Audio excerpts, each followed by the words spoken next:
کہ جب انسان سوتا ہے تو شیطان اس کی گدی پر آ کر 3 گرہیں لگاتا ہے۔ دم جو ہے وہ کس کس مسئلے میں جو ہے وہ کروایا جا سکتا ہے؟ شیطان مخصوص حالات کے اندر انسان پر حاوی ہوتا ہے۔ ECG رپورٹ اس کی کلیئر ہے، میڈیکلی سارا معاملہ نارمل ہوتا ہے، لیکن اس کی طبیعت جو ہے وہ بہتر نہیں ہو رہی ہوتی، لیکن کوئی تکلیف آتی ہے نا تو پھر اور بہت سارے علماء ہیں جو جادو کے ذریعے اثر ہیں۔ جادو کی ابتدا ہی حسد سے۔ کسی بندے کے ساتھ آپ بہت اچھی طرح گپ شپ کر رہے ہیں، یک دم آپ کو اس پہ غصہ آنے لگ جائے گا، مایوس ہو جائیں گے، اس سے محسوس ہوتا ہے کوئی دیکھ رہا ہے، وہ اتنا خوف زدہ ہو جاتا ہے کہ دیکھ بھی نہیں پاتا کہ کون دیکھ رہا ہے۔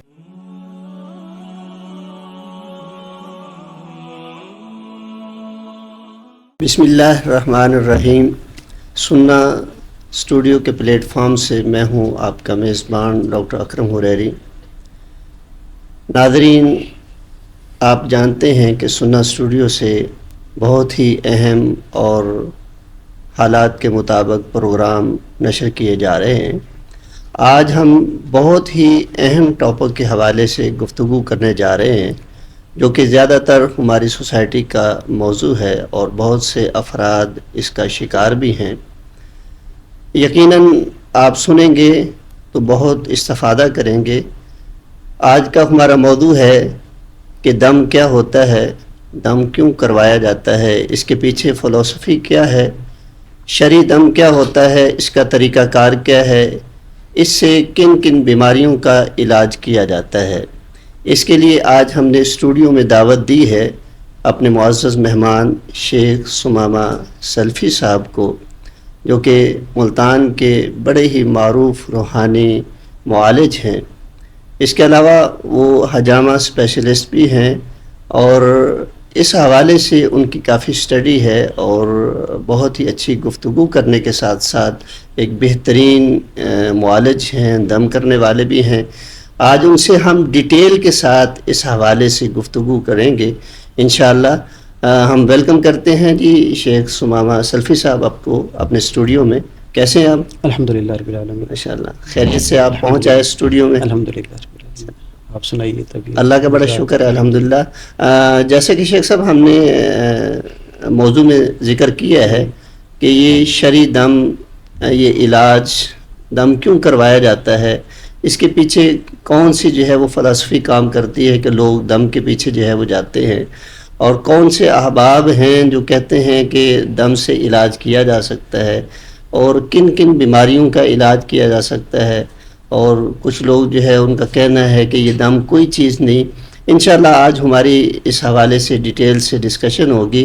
تو آپ سب سے پہلے یہ ہمیں بتلائیے گا کہ یہ دم ہوتا کیا ہے اور اس کا شرعی جواز کیا ہے۔ اس حوالے سے تھوڑی سی ذرا ڈیٹیل سامنے رکھیے ناظرین کے۔ دم بیسیکلی کوئی بھی بیماری، چاہے وہ روحانی ہو یا جسمانی بیماری ہو، تو اللہ عز و جل سے مانگنا، دعا کرنا مخصوص جو رسول اللہ صلی اللہ علیہ وسلم سے دعائیں ثابت ہیں ان کے ذریعے، یا قرآن مجید سے جو آیات رسول اللہ صلی اللہ علیہ وسلم سے دم ثابت ہے ان دعاؤں سے، یا مجربات ہیں قرآن کے، ان سے کرنا، بیسیکلی اس کو دم کہا جاتا ہے۔ عربی کے اندر رقیہ جو ہے وہ پڑھ کر پھونک مارنے کو کہا جاتا ہے۔ تو جس طرح جادوگر ہیں ان کے بارے میں قرآن میں کہا گیا ہے من شر النفاثات فی العقد، کہ وہ جو جادو کرتی تھیں وہ پڑھ کر پھونک مارتی تھیں گروں کے اوپر۔ جی، تو اس کا توڑ کرنے کے لیے رسول اللہ صلی اللہ علیہ وسلم نے جو اذکار ہمیں بتائے ہیں، صبح شام کے اذکار ہیں، اس کے علاوہ مخصوص بیماری اگر کوئی ہو گئی ہے اس کے لیے اذکار ہیں۔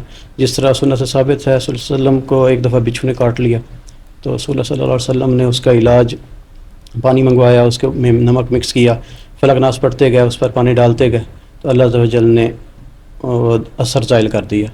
تو دم بیسیکلی اس چیز کا نام ہے کہ اللہ عز و جل سے مانگنا، جو رسول اللہ صلی اللہ علیہ وسلم سے ثابت دعائیں ہیں ان کے ذریعے اور قرآن مجید کے ذریعے۔ نہیں، دم رسول اللہ صلی اللہ علیہ وسلم سے ثابت ہے، تو یہ اس کو جو ہے کچھ کے ہاں رقیہ کہا جاتا ہے، کچھ کے ہاں دم کہا جاتا ہے، کہیں پہ جو ہے وہ کہتے ہیں کہ پھونک مروائیں جی، کوئی بیماری آتی ہے تو کہتے ہیں جی جائیں شیخ صاحب سے جا کے پھونک مروائیں۔ تو یہ ساری چیزیں میرے خیال میں ایک ہی چیز کا نام ہے۔ تو آپ ناظرین کے سامنے یہ رکھیے کہ رسول اللہ صلی اللہ علیہ وسلم نے دم کیا تھا یا آپ علیہ صلاۃ والسلام کو کبھی ایسا موقع آیا کہ آپ کو خود یہ دم کروانا پڑا؟ اس حوالے سے کوئی اگر مثال ہے، کوئی سنت رسول صلی اللہ علیہ وسلم سے کوئی دلیل ہے تو وہ سامنے رکھیے. جی بالکل، جس طرح آپ نے فرمایا کہ کچھ لوگ اس کو پھونک مارنا کہہ دیتے ہیں، کچھ کہتے ہیں دم کروائیں، عرب جو ہیں وہ اسے رقیہ تو شریعہ کہتے ہیں. تو بیسیکلی ایک ہی چیز ہے، تینوں نام ایک ہی چیز کے ہیں، رسول اللہ صلی اللہ علیہ وسلم سے ثابت ہیں. اور عرف عام کے اندر جو ہمارے ہاں پایا جاتا ہے وہ نوری علم کہہ دیتے ہیں، جبکہ اصل کے اندر ان میں وہ چیز نہیں ہوتی. وہ کچھ الفاظ ایسے بیان کر دیتے ہیں جسے بظاہر سننے والے کو لگتا ہے کہ یہ ایک قرآنی عمل ہے، لیکن اصل علماء یا جو طلباء علم ہیں وہ قرآن مجید کی آیات جو پڑھتے ہیں جو رسول اللہ صلی اللہ علیہ وسلم سے ثابت ہیں. رسول اللہ صلی اللہ علیہ وسلم سے بہت سارے دم ثابت ہیں. جس طرح حضرت عائشہ رضی اللہ تعالیٰ عنہ فرماتی ہیں کہ جب رسول صلی اللہ علیہ وسلم کی طبیعت نڈھال ہوئے آخری وقت کے اندر تو رسول صلی اللہ علیہ وسلم فلق ناس اور اس کے ساتھ اللہم عذیب الباس رب الناس وشفی انت شافی لا شفاء الا شفاءک شفاء لا یغادر سقما یہ پڑھا کرتے. تو جب صلی اللہ علیہ وسلم یہ خود نڈھال ہو گیا، اپنا ہاتھ خود اپنے اوپر نہیں پھیر سکتے تھے، تو حضرت عائشہ رضی اللہ تعالیٰ عنہ یہی پڑھتی تھیں آخری فلق ناس معوذتین، اور اس کے بعد اللہم عذیب الباس رب الناس وشفی انت الشافی لا شفاء الا شفاءک شفاء لا یغادر سقما. تو صلی اللہ علیہ وسلم کے ہاتھ مبارک جو تھے ان پر پھونک مار کر صلی اللہ علیہ وسلم کے اپنے ہاتھ ہی ان کے پورے جسم پر پھیرا کرتے، کیونکہ صلی اللہ علیہ وسلم سے تو بابرکت ہاتھ اور کسی کے ہو نہیں سکتے. یقیناً اس میں تو اس لیے صلی اللہ علیہ وسلم کے ہاتھ پھیرا کرتے تھے. اور ہمارے ہاں بھی سب سے بہترین طریقہ تو یہ ہے کہ اپنے اوپر دم کریں، اس کے بعد پھونک مار کے پورے جسم پہ خود ہاتھ پھیرا جائے. اچھا، دم کے اندر یہ پھونک مارنا ایک تو ہے نا، پھونک مارنا، جی جی، اور ایک جو ہے وہ یہ ہے کہ جسم کے اوپر ہاتھ بھی مارنا. اس کی تھوڑی سی وضاحت کر دیں کہ یہ دونوں ضروری عمل ہیں یا صرف الگ الگ جو ہے وہ؟ نہیں، دونوں ضروری نہیں ہے، لازم ملزوم نہیں ہے، لیکن ایک ہے مجربات کے اندر ہے کہ جو صلی اللہ علیہ وسلم نے سونے سے پہلے عمل بتایا ہے، جی جی، وہ سب سے بہترین عمل ہے. کہ صلی اللہ علیہ وسلم نے فرمایا کہ جب بستر پر جاؤ ایک دفعہ بستر جھاڑ لو، اس کے بعد معوذات تینوں آخری کل ہاتھ پڑھ کے ہاتھوں پہ پھونک مار کے پورے جسم پر ٹھیک ہے، ہاتھ پھیریں آگے پیچھے. اس کے بعد دوبارہ آخری 3 کل پڑھیں گے، پھر پھونک مار کے پورے جسم پہ ہاتھ پھیریں. عمل 3 دفعہ ثابت ہے. اس کے بعد پھر آیت الکرسی ہے، سورہ بقرہ کی آخری 2 آیات، اور اس کے بعد جو سونے کے اذکار ہیں. تو یہ مسنون عمل صلی اللہ علیہ وسلم سے ثابت ہے سوتے ہوئے. اچھا، یہ جو سوتے ہوئے ہم مسنون عمل جو کرتے ہیں، اس کو بھی اسی دم کی کیٹیگری میں جو ہے وہ لا سکتے ہیں؟ بالکل لا سکتے ہیں، بلکہ یہ دم کی کیٹیگری میں ہی ہے. کیونکہ آپ اگر اس کا سیاق و سباق دیکھیں تو حدیث کا مفہوم ہے، رسول اللہ علیہ وسلم نے فرمایا کہ جب انسان سوتا ہے تو شیطان اس کی گدی پر آ کر 3 گرہیں لگاتا ہے، اچھا، اور اس کو کہتا ہے کہ سویا رہے، ابھی رات لمبی پڑی ہے. تو جب اچھا، یہاں سے ہمیں پتہ چل رہا ہے کہ بندے کو کوئی مسئلہ نہیں ہے، بالکل، لیکن اس کے باوجود رات کو سوتے ہوئے یہ دم کر کے سوئے. تو یہاں سے ناظرین کے سامنے آپ یہ رکھیے گا بات ضرور کہ دم جو ہے وہ کس کس مسئلے میں جو ہے وہ کروایا جا سکتا ہے، کیونکہ یہاں تو ابھی مسئلہ نہیں ہے لیکن سوتے ہوئے جو ہے وہ دم کیا جا رہا ہے. اچھا، یہ جو بات میں بھی کر رہا تھا کہ انسان پر ہر رات شیطان جادو کرتا ہے، یہ بات رسول اللہ صلی اللہ علیہ وسلم کی حدیث سے واضح ہے. اچھا، تو کیونکہ صلی اللہ علیہ وسلم نے فرمایا کہ جب انسان سوتا ہے تو وہ 3 گرہ لگاتا ہے اور آ کر کہتا ہے کہ تم سوئے رہو اور رات لمبی پڑی ہے. جب انسان صبح اٹھتا ہے اللہ کا ذکر کرتا ہے تو ایک گرہ کھل جاتی ہے، وضو کرتا ہے دوسری گرہ کھل جاتی ہے، جب نماز پڑھتا ہے فجر کی تو تیسری گرہ کھل جاتی ہے، انسان حشاش بشاش ہو جاتا ہے. تو جو بندہ یہ تینوں کام نہیں کرتا، صبح جلدی نہیں اٹھتا، پھر اس کے بعد وضو نہیں کرتا، نماز نہیں پڑھتا، تو سارا دن جس طرح نحوسیت اس پہ چھائی رہتی ہے اور وہ سارا دن ایسے ہی پھرتا رہتا ہے. تو دم کرنا یہ تو ہر بندہ پر، ہر رسول اللہ صلی اللہ علیہ وسلم نے ہر مسلمان پر رات کو کرنا ویسے لازم کر دیا. ٹھیک ہے. تو اس کے علاوہ جب بھی کوئی بیماری، اس کا فائدہ کیا ہوگا؟ اس کا فائدہ ایک پریکاشن آپ سمجھ لیں کہ کوئی بھی انسان مسائل کا شکار ہو، اس سے پہلے اگر یہ آپ کر کے سوتے ہیں تو شیطان آپ پہ حاوی نہیں ہو سکتا. شیطان مخصوص حالات کے اندر انسان پر حاوی ہوتا ہے، اور وہ بزدل انسان پر سب سے زیادہ حاوی ہوتا ہے. انسان کو غافل کرتا ہے. جب انسان سویا ہوا ہوتا ہے بغیر اذکار کے سو جاتا ہے، اس کے لیے راست ہموار ہو جاتی ہے، اس وقت اس کے لیے راستہ ہموار ہو جاتا ہے، وہ خواب کے ذریعے کرتا ہے یا ویسے انسان کو کوئی محسوس ہوتا ہے. مثال آپ کو دیتا ہوں کہ بعض لوگ کہتے ہیں رات سوئے ہوئے خواب کے اندر ایسے محسوس ہوا جیسے کسی نے دل کے پاس کوئی چیز ماری ہے. اس کے بعد سے وہ اٹھتے ہیں تو بے چین ہیں اور دل پکڑا ہوا ہے، ڈاکٹر کے پاس گئے ہیں، ڈاکٹر ECG رپورٹ اس کی کلیئر ہے، میڈیکلی سارا معاملہ نارمل ہوتا ہے. لیکن اس کی طبیعت جو ہے وہ بہتر نہیں ہو رہی ہوتی، کیونکہ رسول اللہ علیہ وسلم نے جو اذکار بتائے ہم نے وہ نہیں کیے. جب ہم نے وہ نہیں کیے تو ہم نے اپنا حساب نہیں بنایا. رسول اللہ علیہ وسلم نے حفاظت کی دعائیں بتائی ہیں تو ہم نے وہ محفوظ قلعے میں نہیں آئے، کیونکہ حدیث کا مفہوم ہے کہ صلاح المؤمن الدعاء، مومن کا یہ بڑا نقصان جو ہے وہ یہ ہوتا ہے کہ رات کو جب بندہ سوتا ہے تو اذکار کے بغیر سوئے تو شیطان کو حملہ کرنے میں یعنی آسانی بلکہ کھلی چھٹی مل جاتی ہے. اچھا، اس کے علاوہ کن کن مسائل کے اندر جو ہے وہ دم کیا جا سکتا ہے؟ دم کے لیے سب سے پہلے تو ہمیں یہ ذہن میں رکھنا چاہیے کہ دم کے لیے ضروری نہیں ہے کہ کوئی جادو جنات کا معاملہ ہو تو ہی دم ہوگا. انسان جسمانی بیماری میں مبتلا ہو گیا ہے تو دم کرے، اگر آپ کو بخار ہو گیا ہے تو آپ دم کریں گے. اس کے علاوہ کوئی مسئلہ ہو گیا تو دم کریں گے، کیونکہ دم سے مراد اصل ہے اللہ سے مانگنا. اور اللہ سے ان الفاظ میں مانگا جائے جن الفاظ میں رسول اللہ صلی اللہ علیہ وسلم نے دعا کی ہے تو سب سے بہتر عمل وہی ہے. بلکہ علماء تو یہ کہتے ہیں کہ اگر رسول اللہ صلی اللہ علیہ وسلم والے نے جو الفاظ کیے ہیں وہی الفاظ پڑھے جائیں، ان کے علاوہ دعا نہ ہی کی جائے تو بھی وہ کافی ہو جاتی ہے. اگر رسول اللہ صلی اللہ علیہ وسلم نے ایک دعا کی ہے، جس طرح رسول اللہ علیہ وسلم نے سونے کے اذکار کے اندر ایک صحابی کو کہا تھا اللہم اسلمت نفسی الیک ووجہت وجہی الیک وفوضت امری الیک والجہت ظہری الیک رغبۃ ورہبۃ الیک لا ملجا لا منجا منک الا الیک آمنت بکتابک الذی انزلت وبنبیک الذی ارسلت. تو جب صحابی نے یہ الفاظ ذرا سا چینج کرنے کی کوشش کی تو رسول اللہ علیہ وسلم نے اسے ڈانٹ دیا کہ میں جو کہہ رہا ہوں وہی کرو. یعنی مسنون اذکار میں وہی الفاظ استعمال کیے جائیں تو وہی بہتر رہے گا. اس کی مثال یہ دیتا ہوں کہ اگر کوئی مسنون اذکار میں آپ 4-5 لوگوں کو دم کر رہے ہیں اور دم کر رہے ہیں بسم اللہ ارقیک من کل شیء یؤذیک من شر کل نفس او عین حاسد اللہ یشفیک بسم اللہ ارقیک، جو حضرت جبرائیل علیہ الصلوۃ والسلام نے رسول اللہ صلی اللہ علیہ وسلم کو آ کے دم کیا اور دم سکھایا. تو علماء کہتے ہیں کہ آپ بسم اللہ ارقیکم کی بجائے اگر بسم اللہ ارقیک ہی کہیں گے، بسم اللہ ارقیک کا ہی کہیں گے تو چاہے آپ 50 کو یا 100 کو دم کر رہے ہیں، لیکن اگر آپ مسنون الفاظ کی اپنی رعایت رکھتے ہوئے چاہے اجتماعی ہے یا انفرادی ہے وہی الفاظ اگر آپ یہ نیت کریں گے کہ رسول اللہ صلی اللہ علیہ وسلم نے کیونکہ یہ الفاظ کیے ہیں تو میں انہی الفاظ سے دم کروں گا تو وہ سب سے بہتر ہے اور اس کا اثر بھی فوراً ہوگا انشاءاللہ. اچھا شیخ، ہمارے ہاں عموماً تصور یہ کیا جاتا ہے کہ دم مجھے کوئی مسئلہ ہو گیا ہے نا تو میں نے کسی اور سے دم کروانا ہے تو میں خود نہیں دم کروں گا. اس حوالے سے تھوڑا سا وضاحت کریں کہ دم جو ہے وہ خود کیا جا سکتا ہے یا باہر سے ہی کروانا چاہیے کسی کو. اس طرح گھر میں جو ہے وہ کوئی اور نہیں میل نہیں ہے دم کرنے کے لیے، تو اگر کسی سے کرواتا ہے تو کیا خواتین جو ہے وہ بھی دم کر سکتی ہیں اپنے اوپر یا کسی اور کے اوپر؟ سب سے پہلی بات کہ دم کسی اور سے ہی کروانا ہے یہ بالکل ایک غلط ہماری سوچ ہے، کیونکہ دعا ہے، دعائیں اذکار ہمیں خود پڑھنے چاہیے. رسول اللہ علیہ وسلم نے باقاعدہ صبح شام کے اذکار سکھائے ہیں مسلمانوں کو. اگر حدیث کا مفہوم ہے کہ جو بندہ صبح 10 دفعہ پڑھ لیتا ہے لا الہ الا اللہ وحدہ لا شریک لہ لہ الملک وله الحمد وهو على كل شيء قدیر، تو شام تک وہ اللہ کی حفاظت میں آ جائے گا انشاءاللہ. اولاد اسماعیل علیہ الصلوۃ والسلام سے 10 غلام آزاد کرنے کا ثواب انشاءاللہ ملے گا، اور صبح سے شام تک شیطان اس کے قریب نہیں آ سکے گا. اسی طرح جو شام کو پڑھ لیتا ہے وہ صبح تک ہے. اسی طرح رسول صلی اللہ علیہ وسلم جو صبح نماز پڑھتا ہے نماز کے بعد حالت تشہد میں بغیر کلام کیے 10 دفعہ پڑھ لیتا ہے لا الہ الا اللہ وحدہ لا شریک لہ لہ الملک وله الحمد یحیی و یمیت وهو علی کل شیء قدیر. اور اسی طرح مغرب کے بعد حالت تشہد میں سلام کے بعد سلام پھیرا حالت تشہد کے اندر بغیر کلام کیے جو بندہ 10 دفعہ پڑھ لیتا ہے لا الہ الا اللہ وحدہ لا شریک لہ لہ الملک وله الحمد یحیی و یمیت وهو علی کل شیء قدیر، وہ صبح تک اللہ عز و جل کی حفاظت میں آ جائے گا، اس کو انشاءاللہ شیطان نہیں کچھ کہہ سکے گا.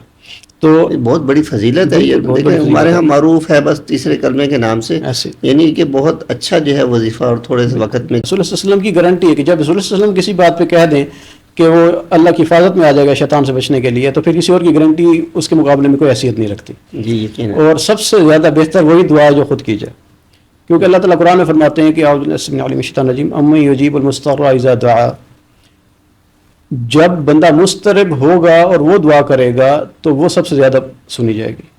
اللہ تعالیٰ کہتے ہیں کہ جب بندہ مضطرب ہو کہ میری دعا میرے سے مانگتا ہے تو کون ہے جو اس کی دعا قبول کرتا ہے؟ اور جو مضطرب بیمار خود ہے وہ میں نہیں ہو سکتا، وہ آپ نہیں ہو سکتے.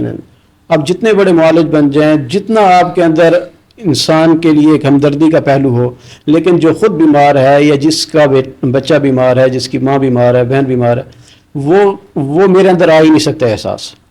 تو سب سے بہتر یہی ہے کہ انسان خود دعا کرے. اچھا شیخ صاحب، اس میں یہ ہے کہ بعض وقت بندہ بیمار ہے یا اس کی طبیعت مزمحل ہے اور اسے وہ دعائیں آتی بھی نہیں یا اذکار آتے بھی نہیں. اگر وہ اس کا دل بھی چاہتا ہے کہ میں خود کروں، لیکن یہ کہ سیکھنا اس کے لیے اس وقت مسئلہ ہے. تو جب اس کو نہیں آ رہے اذکار تو پھر اس کا کیا سولوشن؟ اس کا بہترین حل یہ ہے کہ اس وقت جو ذکر زبان پر آتا ہے اسے کرے. کوئی بھی ذکر کوئی بھی زبان پہ آ جائے. کیونکہ شیطان کی خواہش ہوتی ہے، بلکہ کوشش اس کی یہی ہوتی ہے کہ اسے ذکر سے غافل کر دے. تو جب ایک بندہ بالکل ان پڑھ ہے، کم سے کم اس کو کلمہ تو آتا ہے، لا الہ الا اللہ وحدہ لا شریک لہ، پورا اگر نہیں آتا تو لا الہ الا اللہ آتا ہے. آیت کریمہ تقریباً ہم سب مسلمانوں کو آتی ہے، لا الہ الا انت سبحانک انی کنت من الظالمین. اللہ تعالیٰ قرآن میں ہی فرماتے ہیں کذالک ننجی المؤمنین، کہ ہم مومنوں کو اسی طرح نجات دیا کرتے ہیں. جب حضرت یونس علیہ السلام کو نجات ملی، صلی اللہ علیہ وسلم نے فرمایا کہ جو مسلمان بھی قیامت تک یہ دعا پڑھتا رہے گا، اللہ تعالیٰ اسے ہر پریشانی سے نکالیں گے، ہر پریشانی سے نکال لیں گے، انشاءاللہ نجات دیں گے. تو کم سے کم تو ہم یہ تو مانگ سکتے ہیں. اور اگر کچھ بھی نہیں آتا تو اپنی زبان کے اندر مانگنا شروع کر دیں، کیونکہ اللہ تعالیٰ کو تو کوئی قید نہیں ہے زبانوں کی. زبانیں تو اس کی خلقت نہیں، آپس میں ایک اللہ کے لیے تو نہیں ہے. اچھا، دم کب کروانا چاہیے؟ دم روزانہ خود صبح شام کے اذکار کرنے چاہیے. نہیں یہ تو کرنا چاہیے نا. جب آپ اس کیفیت کو محسوس کرنے لگ جائیں کہ میں خود پہ نہیں کر سکتا، مثال کے طور پہ آپ کرنا چاہتے ہیں، زبان بند ہو جاتی ہے، سستی چھا جاتی ہے. بعض اوقات انسان ہوتا ہے کہ وہ خود بہت سمجھدار ہے، عالم ہے، پڑھا لکھا ہے، لیکن شیطان کے ذریعے اثر آ گیا ہے. کئی حضرات کو میں نے دیکھا ہے جو صبح شام کے اذکار بڑے پابندی سے کرتے ہیں، لیکن کوئی تکلیف آتی ہے نا تو پھر وہ بڑی کوشش کرتے ہیں وہ ذکر و اذکار کی، وہ نہیں کر سکتے. وہ لوگوں کو بتاتے بھی ہیں میں تو یار صبح شام کرتا ہوں ذکر و اذکار، لیکن اب مجھ سے جو ہے وہ اذکار ہو نہیں پا رہے، میں کیا کروں؟ اچھا، اس میں نا دو باتیں ہیں.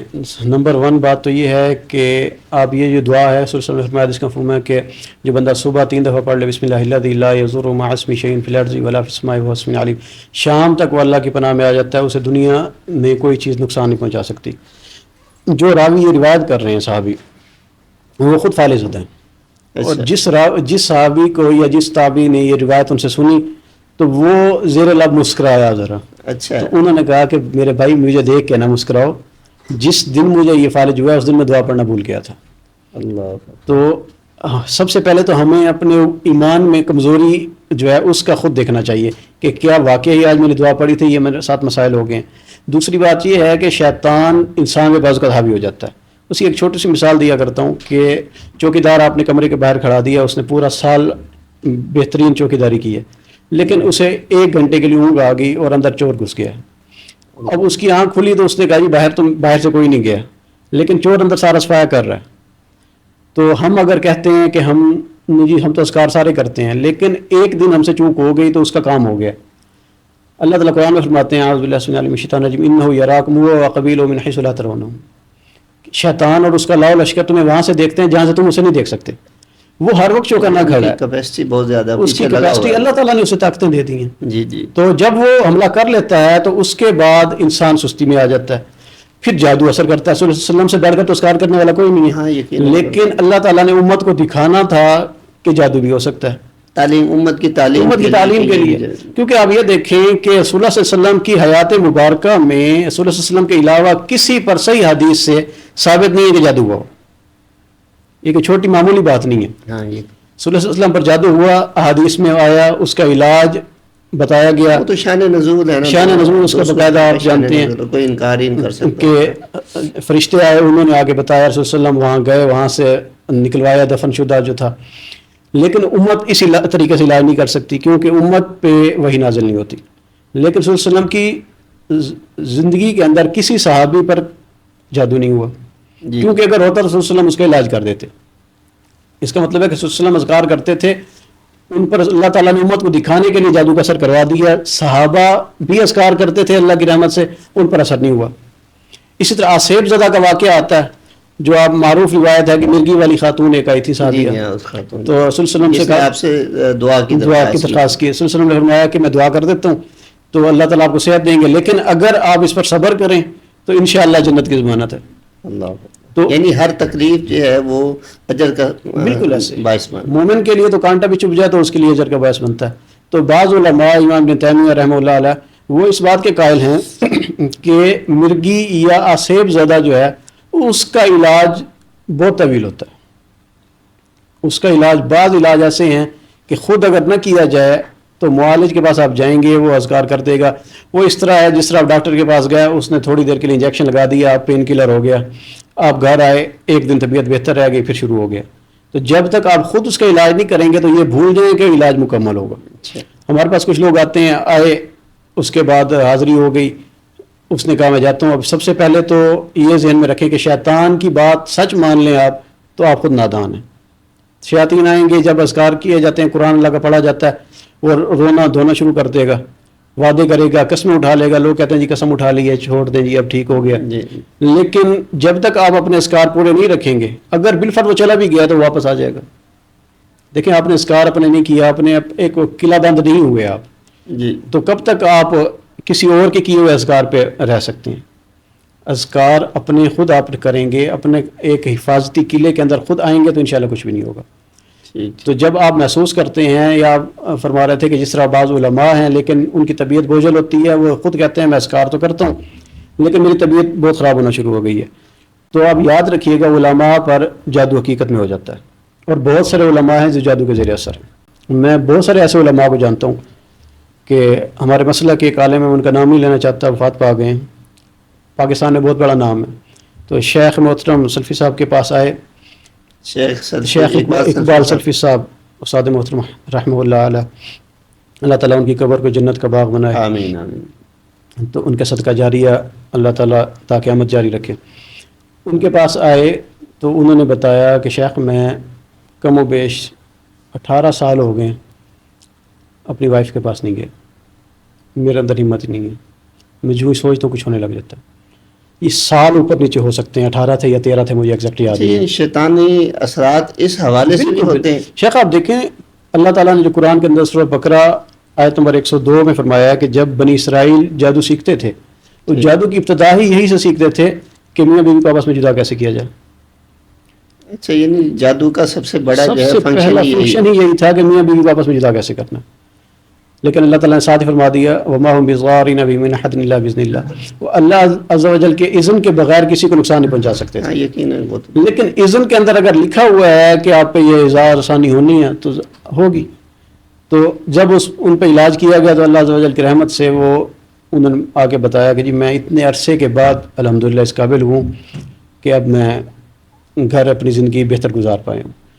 بہت بڑے عالم تھے، بہت ان کا نام تھا، لیکن ہو گیا جادو، ہو گیا، شیاطین پیچھے لگ گئے. بعض اوقات جو ہمارے مخالفین ہیں وہ پیچھے لگ جاتے ہیں، شریر شیاطین کے چیلے بن جاتے ہیں جب وہ نہیں چاہتے کہ ایک بندہ خالص دین کے لیے کام کرے. آپ کسی کی اگر غلطی بیان کرتے ہیں تو پیچھے لگ جاتے ہیں. تو اس کا علاج یعنی یہ پیچھے لگنا، اس سے ہم مراد لے سکتے ہیں کہ یعنی حسد اور بالکل ان چیزوں کی بنیاد پر بھی مسائل. جادو کی ابتدا ہی حسد سے، یعنی کہ آپ نے کسی کو نقصان پہنچانا اس کی بنیاد ہی حسد ہے. جب بنی اسرائیل نے جادو سیکھنا شروع کیا تھا تو میاں بیوی کو لڑائی آپس میں کروانے کا مقصد یہی ہوتا تھا کہ میاں بیوی کی جدائی ہو جائے گی تو اس کے بعد اس کی بیوی کے ساتھ میں نکاح کر لوں گا یا ویسے میں جو بھی حرکت ہو جائے گی. تو ابتدا ہی جادو کسی سے ہے. لیکن علماء پر بعض اوقات ایسے ہوتا ہے، ہمارے بہت سارے علماء ایسے ہیں کہ اچانک سے وہ کام چھوڑ گئے، دین کا کام چھوڑ گئے. ہاں جی، کئی حضرات دعوت دین میں بڑے آگے بہت آگے. آپ اگر اور آج جو ہے وہ بزنس میں مصروف ہیں اور اس آپ یہ دیکھیں، اگر آپ جا کے ان سے پوچھیں بزنس میں آنے سے پہلے وہ جس کرب سے گزرے ہیں وہ کسی کو بتا نہیں سکتے. ہاں یقیناً نہیں بتا. انہوں نے بہت کوشش کی ہے اس طرف آنے کی، دین کا کام جاری رکھنے کی، لیکن ایک تو ہمارے اندر یہ خامی ہے کہ ہر بندہ دم کرنا چاہیے لیکن ہر بندہ نہیں کرتا. اچھا جس پہ جادو ہو جائے وہ کر نہیں سکتا کیونکہ زبان بندی ہو جائے، شیطان اس طرف آنے نہیں دیتا. دوسرا بعض اوقات ایسے ہوتا ہے کہ کچھ خواتین کے ساتھ یہ عمل ہونا شروع ہو جاتا ہے، سستی ہماری ہوتی ہے، اذکار نہیں کرتے خواتین. میں آپ کی بات کاٹ رہا ہوں. زیادہ تر عموماً ہم سوسائٹی میں دیکھتے ہیں نا، یہ مسائل خواتین کی ریشو زیادہ ہے اس میں افیکٹڈ. اس کی کیا وجہ ہے بنیادی طور پر؟ شیخ محترم سب سے پہلی وجہ تو یہ ہے کہ اذکار کی کمی. دوسری خواتین مصروف زیادہ ہوتی ہیں مردوں کی نسبت، گھر میں بچوں والی مصروفیت، اس کے اندر ویسے ٹائم بہت سستی ہو جاتی ہے. تیسری سب سے اہم وجہ خواتین ایام کے اندر اذکار چھوڑ دیتی ہیں. اسلام نے نماز کی پابندی رکھی ہے، روزے کی پابندی رکھی ہے، ایام میں روزہ نماز نہیں کرنا، لیکن ذکر اذکار کی پابندی نہیں رکھی. آپ یہ دیکھیں کہ صلی اللہ علیہ وسلم صبح اٹھتے، جب سو کے اٹھتے تو سورہ آل عمران کا رکوع اٹھتے ہی پڑھتے، تلاوت فرماتے. تو اس کے علاوہ حضرت عائشہ سے رضی اللہ تعالیٰ عنہ سے آپ ثابت ہے، اور اس طرح بہت سی جو امہات المومنین ہیں یہ صحابیات، تو وہ ذکر نہیں چھوڑتی، اذکار نہیں چھوڑتی. صبح شام کے اذکار ہمارے اوپر لازم ہیں. اور آپ یہ دیکھیں کہ شیطان اسی وقت زیادہ فائدہ اٹھاتا ہے. جب بھی آپ غافل ہوں گے یا ناپاکی کی حالت میں ہوں گے، شیطان کو جسم کے اندر داخل ہونے کے لیے 3 سے 4 کیفیات چاہیے ہوتی ہیں. وہ کسی بھی بندے کے جسم میں ایسے داخل نہیں ہو سکتا. اس کے لیے سب سے زیادہ وہ کوشش کرے گا مایوسی دلانے کی. اب بیٹھے بیٹھے اینزائٹی آنا شروع ہو جائے گی، موڈ سوئنگز جس کو کہتے ہیں ہمارے. ہاں، آپ اگر ماہر نفسیات سے پوچھیں گے تو وہ اس کو نفسیاتی مرض کہتے ہیں کہ اچانک آپ بیٹھے ہیں، آپ کا موڈ بہت خوش ہے، کسی بندے کے ساتھ آپ بہت اچھی طرح گپ شپ کر رہے ہیں، یک دم آپ کو اس پہ غصہ آنے لگ جائے گا، مایوس ہو جائیں گے، حتیٰ کہ آپ کی خواہش ہوگی کہ میرے ساتھ کوئی کلام ہی نہ کرے، مجھے کوئی ہاتھ بھی نہ لگائے. جی بالکل یہ کیفیت اچھا جو ہی یہ کیفیت آئی، ایک جھرجری سی انسانی جسم میں آئی، مسام کھولے. اچھا، یہ نقصان دہ کیفیت، بہت نقصان دہ کیفیت. اسی لیے قرآن کہتا ہے کہ یہ مایوسی کفر ہے. بالکل کفر. لیکن مایوسی کے اندر اللہ کا ذکر کرنے کی کوشش کرنی. بعض مایوسی ایسی ہوتی ہے جو انسان کے اختیار میں نہیں ہوتی. ہاں جی. ایک ہے مایوسی کفر کہ آپ کے اختیار میں ہے، آپ نے کچھ باتیں، نقصان ہوا، ایسی باتیں منہ سے نکالنا شروع کر دی جو اللہ کو ناپسند تھی، مایوسی والی باتیں شروع کر دی کہ یہ نقصان ہر دفعہ میرے ساتھ ہی ہوتا ہے. نعوذ باللہ. کچھ لوگ جاہلیت میں وہ کسی کے گھر 2-3 اگر فوتکیاں اکٹھی ہو جائیں تو وہ کہتے ہیں جی موت کے فرشتے نے ہمارے گھر دیکھ لیا، نعوذ باللہ. جی جی ایسی بات. اسی طرح بیمار اگر 2 بندے ہو جائیں وہ کہتے ہیں جی بیماری کا فرشتہ نعوذ باللہ ہمارے گھر اس نے دیکھ لی ہے بیماری نے. تو اس وقت ہی صبر کا وقت ہے. صبر اسی وقت ہوتا ہے جب آزمائش کی پیک ہوتی ہے. صبر کا اصل وقت آزمائش کے عروج پہ ہے. اور یہاں قرآن بھی یہی کہتا ہے نا کہ اذا اصابتهم المصیبہ قالوا انا للہ و انا الیہ، یعنی فوراً جو ہے وہ صبر بالکل کرتا ہے. ایسے. تو اس وقت اچھا اس کے بعد دوسرا یہ کیفیت پیدا کرے گا غصہ دلانے کی. آپ بیٹھے بلا وجہ، آپ کبھی اگر محسوس کریں آپ جو ہی باہر نکلے کسی بندے سے ٹکراؤ ہوا، آپ کو اتنا شدید غصہ آیا کہ آپ نے کہا کہ آج اس کی ایسی کی تیسی کر دوں. حالانکہ جب آپ گھر آئے سکون ہوا تو آپ غور کرتے ہیں کہ بات تھی ہی نہیں. لیکن اس غصے کی کیفیت میں آپ کو احساس ہوا، یا جو مریض ہے اسے احساس ہوتا ہے کہ میرے اندر کچھ داخل ہو گئی ہے، ایسے جھرجری سی آئی. اس کے بعد اس کی ٹانگوں میں جان ختم ہو جاتی ہے، بے جان سونے لگ جاتا ہے. اس وقت اس پہ اثر ہو گیا. تیسری کیفیت وہ پیدا کرے گا، کہہ لگا کے آپ ہنسنا شروع کر دیں گے. جو ہی آپ نے گفتگو میں کہہ سے اس لیے منع کیا گیا. رسول صلی اللہ علیہ وسلم تبسم فرماتے تھے، یعنی کہ بہت کم ایسا ہوا کہ رسول صلی اللہ علیہ وسلم اتنا مسکرائے کہ ان کے دندان مبارک نظر آنے لگ گئے. یہ بہت کم ہوا، نہیں تو رسول صلی اللہ علیہ وسلم مسکراتے تھے. کہہ لگا کے ہنسنا اس لیے ناپسند کیا گیا. جمائی کا کہا گیا کہ جب جمائی آئے تو ہاتھ رکھ لیں کیونکہ شیطان اس میں داخل ہو جاتا ہے. تو اسی طرح منہ پھاڑ کے کھولنا، کہہ لگانا شیطان کے لیے آسانی پیدا کر دیتا ہے. اس کے بعد خوف کی کیفیت، یہ چوتھی کیفیت ہے خوف کی کیفیت ایسی ہے کہ آپ ایک مریض بیٹھا ہوتا ہے، اس سے احساس ہوا کہ میرے پیچھے کوئی ہے، وہ ڈر کے دیکھتا کوئی نہیں ہوتا. تھوڑی دیر بعد اس نے وہم سمجھا، پھر احساس ہوا سامنے کوئی دیکھ رہا ہے. اب وہ اتنا خوف زدہ ہو جاتا ہے کہ چل کے بھی دیکھتا ہے، یہ کسی کو کہہ دیتے ہیں یار دیکھو کوئی بالکل ایسے. اچھا 2-3 دفعہ ایسا ہوتا ہے تو وہ وہم سمجھتا ہے. پھر ایسا ہوتا ہے کہ اسے محسوس ہوتا ہے کوئی دیکھ رہا ہے، وہ اتنا خوف زدہ ہو جاتا ہے کہ دیکھ بھی نہیں پاتا کہ کون دیکھ رہا ہے. اسی وقت اس کی جھرجری آئی، مسام کھلے، یا آپ اسے رونگٹے کھڑے ہونا کہہ لیں تو وہ اثر شروع کر دیتا ہے.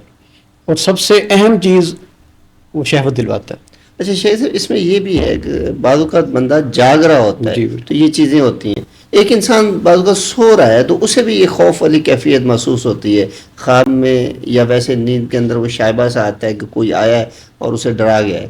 تو یہ دونوں کیفیتیں الگ الگ ہیں یا جاگتے ہوئے اور سوتے ہوئے الگ الگ ہیں؟ خواب کے اب یاد رکھیے جی کہ اگر آپ نے اذکار پورے نہیں کیے سونے کے تو آپ نے انہیں کھلا راستہ فراہم کر دیا. اپنا جب آپ سوتے ہوئے محسوس ہوا کہ کسی نے آ کے مجھے جکڑ لیا، اٹھنے کی کوشش کرتے ہیں نہیں اٹھا جاتا، بہت کوشش کرتے ہیں تو یک دم جھٹکے سے اٹھ بیٹھتے ہیں، آنکھ کھل جاتی ہے. یہ حرکت شیطان کرتے ہیں، یہ حرکت شیاطین کرتے ہیں. اور اس کے بعد لیکن یہ اس بندے کے ساتھ ہوتا ہے جس کو اثرات ہو چکے ہیں. ہر بندے کے ساتھ یہ معاملات نہیں ہوتے. اس بندے اگر کسی کے ساتھ یہ معاملہ ایک آدھ دفعہ ہوا تو خیر ہے، لیکن اگر کسی کو مستقل اس طرح کا ہو رہا ہے تو اسے چاہیے کہ اذکار شروع کرے. اور اب یاد رکھیے سونے کے اذکار مسنون طریقے سے کر کے اگر کوئی بندہ سوتا ہے تو یہ ناممکن ہے کہ جاگنے سے پہلے اس کے ساتھ یہ معاملہ دوبارہ ہو. میرے الفاظ ہیں کہ جاگنے سے پہلے. اس کا مقصد یہ ہے کہ آپ نے اذکار کر لیے، سو گئے، رات کسی حاجت کے لیے آپ جاگ گئے، دوبارہ آپ واش روم گئے یا پانی پیا، کوئی بھی عمل کیا، اس کے بعد آئے آپ اذکار کیے بغیر سو گئے. آپ نے جو سونے کے اسکار کیے تھے آپ کا حصار ختم ہو گیا، اب آپ دوبارہ دوبارہ سو گئے ہیں تو آپ حصار میں نہیں ہیں۔ اکثر لوگ کہتے ہیں ہم اسکار کر کے سوئے تھے ہمارے ساتھ دوبارہ ہو گیا ہے، جب ان سے پوچھا جاتا ہے وہ کہتے ہیں واقعی رات کو ہم جاگے ہیں اس کے بعد دوبارہ سوئیں تو حرکت شروع ہو گئی ہے۔ تو یہ اسی طرح ہوتا ہے اور یہ اس طرح انسانی جسم میں داخل ہو جاتے ہیں۔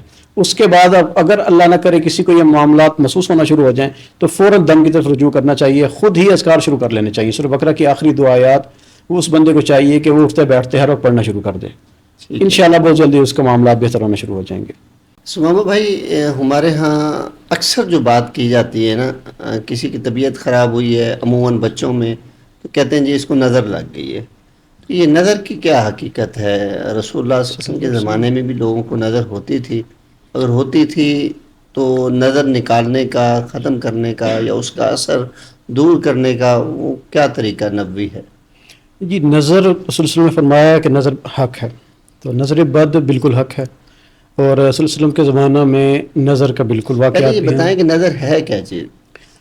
نظر، اب ہر وہ عمل جس میں آپ کو کوئی چیز پسند آئی لیکن آپ نے اللہ کا ذکر نہیں کیا تو آپ نے شیطان کو اس میں شامل کر لیا، تو شیطان بعض علماء کہتے ہیں کہ شیطان کی طرف سے ہی نظر پہنچائی جاتی ہے۔ کوئی چیز آپ کو پسند آئی اور آپ نے اللہ کا ذکر نہیں کیا، برکت کی دعا نہیں دی، یہ اس روایت سے ثابت ہوتا ہے کہ ایک صحابی نہا رہے تھے، حضرت سال بن حنیف، تو حضرت عامر بن ربیعہ اور سال بن حنیف والا واقعہ بڑا معروف واقعہ ہے کہ ایک صحابی گزرتے ہیں، انہوں نے کہا کہ میں نے ایسا خوبصورت جسم کسی پردہ شہید و شیزہ کا بھی نہیں دیکھا۔ وہ یہ بات کہہ کر گزر گیا تو جو نہا رہے تھے وہ وہیں گرے اور تڑپنا شروع ہو گئے۔ اللہ، تو جو ارد گرد باقی لوگ تھے وہ رسول اللہ علیہ وسلم کے پاس لے کے آئے۔ رسول اللہ علیہ وسلم روایت کے اندر رسول اللہ علیہ وسلم نے فرمایا کہ تمہیں کس پر شک ہے، روایت میں تمہیں کس پر شک ہے؟ اللہ، تو کہا گیا کہ وہ صحابی گزرے ہیں، انہوں نے یہ بات کی تھی۔ صلی اللہ علیہ وسلم ناراض ہوئے، غصے ہوئے، فرمایا تم میں سے کوئی اپنے بھائی کو کیوں قتل کرتا ہے، اور جب تم نے دیکھا تو اسے برکت کی دعا کیوں نہیں دی، اللہ تمہیں برکت دے، یہ کیوں نہیں کہا؟ تو اس کے بعد فرمایا کہ جس پر شک تھا، جس نے یہ الفاظ فرمائے تھے، ان صحابی کو کہا کہ آپ غسل کریں، وضو کریں، جس طرح وضو کیا جاتا ہے اس میں کلی کریں گے، منہ دھوئیں گے، ہاتھ کونوں تک دونوں، بلکہ بغلوں تک، بغلوں کا پانی بھی اندر جائے گا مکمل دھونا ہے۔ اس کے بعد یہ ایک نیچے برتن کوئی رکھ لیں اس میں کھڑے ہو جائیں، اس کے بعد زیر ناف سارا جسم دھویا جائے گا۔ تو وہ پانی ان کے جسم کا جھوٹا پانی وہ اکٹھا جمع کیا گیا اور جس کو نظر لگی تھی اس کے سر سے پیچھے کی طرف بہا دیا گیا۔ تو جو ہی پانی بہایا گیا وہ اسی وقت اٹھ کے بیٹھ گیا حشاش بشاش، اور طبیعت ان کی بہتر ہو گئی۔ تو صلی اللہ علیہ وسلم نے حضرت حسنین کریمین کو دم کیا، حضرت ابراہیم اس میں ایک تو یہ ہمیں معلوم ہو رہا ہے کہ جس کی جو نظر لگانے والا ہے وہی ذکر کرے، یعنی وہی وہ دعا دے گا، یعنی ایک بات تو یہ ہوگی کلیئر۔ دوسرا یہ کہ جس کے اوپر شک ہو کہ بھئی تیری نظر مجھے لگی ہے، اس کو اگر کہا جائے کہ تیری نظر مجھے لگی ہے وہ تو ناراض ہو جاتا ہے۔ جبکہ صلی اللہ علیہ وسلم نے حکم دیا ہے کہ اگر تم میں سے کسی کو کہا جائے کہ غسل کرو تو اسے چاہیے کہ غسل کر کے پانی دے، برا نہ منائے وہ جو ہے نا غسل کرے۔ لیکن ہمارے ہاں صلی اللہ علیہ وسلم کی حدیث کیونکہ لوگوں کو یہ نہیں بتائی گئی، بلکہ بالعموم اکثر علماء بھی یہ بات نہیں بتاتے۔ ہمارے ہاں ہمارے بہت سارے ایسے مسالک ہیں جن میں نظر کا علاج آپ نے دیکھا ہوگا، وہ کہہ دیں گے کہ مرچیں آگ پر ڈال دیں، یہ عمل کر دیں، اس طرح کے الفاظ بیان کر دیے جائیں گے، لیکن صلی اللہ علیہ وسلم نے یہ عمل کیا یہ نہیں بتاتے۔ وضو والا عمل بہت کم بتایا جاتا ہے، لیکن مجرب طریقہ یہ ہے کہ اگر تو معلوم ہو جائے کہ کس کا نظر لگی ہے تو اس کا وضو غسل کا پانی لے لیا جائے۔ اگر آپ کو محسوس ہو کہ یہ بندہ غصے ہو جائے گا اور بات بہتر ہونے کی بجائے الٹا بگڑ جائے گی، تو مجرب عمل میرے استاد محترم کا یہ تھا، وہ کہتے تھے کہ اس کا صرف وضو کا پانی لے لیں، ٹھیک، کسی بھی طریقے سے اسے اگر گھر بلا لیں، کہیں گئے ہیں تو اسے نیچے برتن دے دیں، جی آپ نماز کا ٹائم ہو گیا وضو کر لیں، یعنی اس کی ناراضگی سے بھی بچنا چاہتے ہیں اور نماز کے پہلے اسے بلا لیں پہ، اور یا کہیں بھی آپ ملاقات ہوگی یا تو وضو کے بہانے آپ پانی لے لیں۔ اگر آپ دیکھتے ہیں کہ یہ عمل بھی بہت خطرناک ہے، یہ ہو ہی نہیں سکتا، یا اگر اسے پتہ چل جائے گا اس طرح ابھی کیوں پانی لے رہے کہ یہ کیوں پانی لے رہے ہیں، واش بیسن بھی ہے، ٹوٹی بھی ہے، تو پھر بہتر طریقہ یہ ہے کہ اس کا جھوٹا پانی لے لیں۔ یہ میرے خیال میں ہو سکتا ہے، جھوٹا یعنی پانی پیا اور اس نے پانی پیا، تھوڑا سا چھوڑ دیا، 2-4 گھونٹ چھوڑ دیے، فوراً اسی جگہ سے مریض کو کہیں کہ پانی پی لے، تو وہی پانی پی لے۔ تو یہ مجرب عمل ہے، مسنون نہیں ہے. مسنون وہی ہے کہ پورا وضو غسل کا جو طریقہ بتایا گیا ہے اس طرح پانی لیا جائے. لیکن اگر بالفرض وہ پانی لینا ناممکن ہو چکا ہے تو پھر مجرب تجربے سے ثابت شدہ عمل ہے کہ اس کا جھوٹا پانی بھی کام کر جاتا ہے. لیکن اگر پتہ ہی نہ ہو کہ کس کی نظر لگی ہے تو پھر سب سے مجرب عمل یہ ہے میرے استاد محترم کا، اور جس کو بھی عمل بتایا گیا ہے اسے فائدہ ہوا ہے، کہ پھر والدہ اگر حیات ہیں تو والدہ کا وضو غسل کا پانی لے لیا جائے. بہت ہی مجرب عمل ہے اور بہت ہی بابرکت عمل ہے انشاءاللہ، کیونکہ والدہ کے وضو غسل والے پانی سے نہانے سے تجربے میں یہ بات آئی ہے کہ اگر آسیبی مریض ہے تو بھی اللہ اسے شفایت دے دیں گے انشاءاللہ. اور جادوئی مریض کو بھی بہتری اس میں دیکھی گئی ہے. تو یہ عمل اگر کر لیا جائے سب سے بہتر ہے.